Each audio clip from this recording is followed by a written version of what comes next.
మహాదేవ్.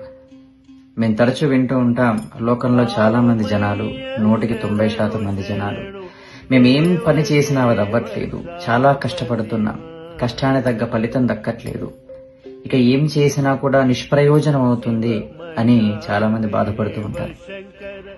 ఒక్కసారి గుర్తుపెట్టుకోండి, నా తండ్రి శివయ్య నా వెంట ఉన్నాడు అన్న క్షణం, నేను చేసే ప్రతి విషయాన్ని నా తండ్రి చూస్తున్నాడు అన్నటువంటి క్షణం, నా ప్రతి అడుగులో ఆ ఈశ్వరుడు అడుగు వేస్తున్నాడు అనేటువంటి క్షణం, ఏ కష్టమూ కూడా నిన్ను తొంగి చూడలేదు, కష్టమో నీ కాలి గోటిని కూడా తాకలేదు.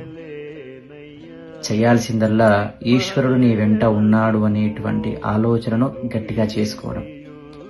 మనస్ఫూర్తిగా ఈశ్వరుని తలువు, మనస్ఫూర్తిగా ఎలాంటి కల్మషము లేకుండా నిస్వార్థ బుద్ధితో ఈశ్వరుణ్ణి ప్రార్థన చేయి, ఈశ్వరుణ్ణి ఆరాధించు, ఫలితం ఆయన ఇస్తాడు.